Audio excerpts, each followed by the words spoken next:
Now, in addition to creating and saving workspaces inside Photoshop, essentially saving the Photoshop interface to your own liking, something else that we can do, which I mentioned earlier, is we can customize Photoshop's keyboard shortcuts. Now, how the heck do you do that? Well, let me show you this. I'm going to head up to my Edit menu, all the way up at the top, and then head all the way down towards the bottom of the Edit menu, and you'll find a command there called Keyboard Shortcuts. Go ahead and choose that guy.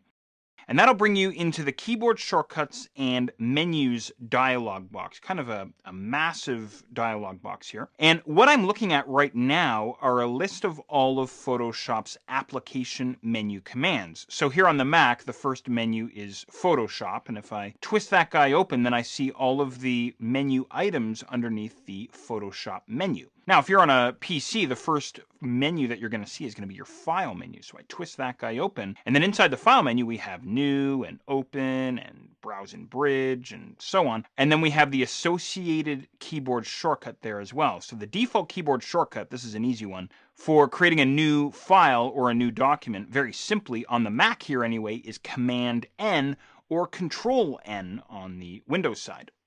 So what I could do is I can actually click in there and I could change that keyboard shortcut if I wanted to. Now, I'm not going to change this guy here. I have another one that I'm going to change that I have in mind, but I'll get to that in just a moment. So that's kind of the idea though. You come in here and you twist open the menu that you're after, scroll down a little bit, look for the command that you're after. Notice that not all of the menu items have an associated keyboard shortcut, but you can actually click inside that shortcut column and assign a keyboard shortcut if you want, assuming that shortcut hasn't already been assigned to another menu command. So that's kind of cool. Now, there's something else I want to show you here as well. I'm just going to collapse down the layer menu. These are the application menus, don't forget, and it goes all the way down to help for me here, at least on the Mac. But I can drop down the shortcuts for pull down menu, and I can say panel menus. So that would be the menus inside my palettes, right? So we have the actions palette, for example, the brushes palette, and so on and so on. Or what I could do is I could head into tools. Now, I hope you know about this. In Photoshop,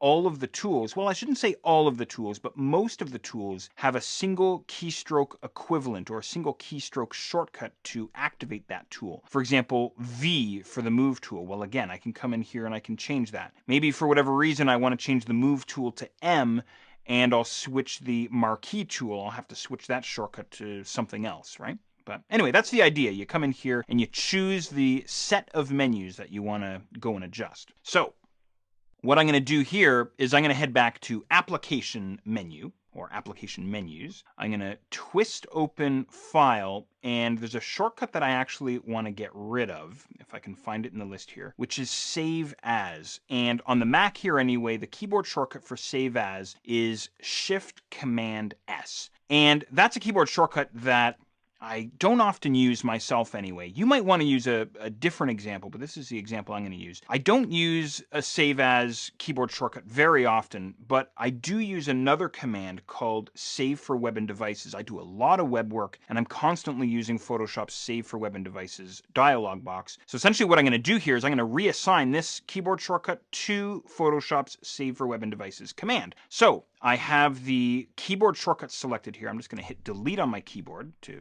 clear it out of that command there. And then what I'll do is I'll scroll down, and there's Save for Web and Devices, and look at the shortcut here, at least on the Mac. Option Shift Command S. You got to be double jointed to pull that one off. So what I'm going to do instead is I'm simply going to hold down Command and Shift and type in S here on the Mac, or if you're on the Windows side, try holding down Control Shift and S.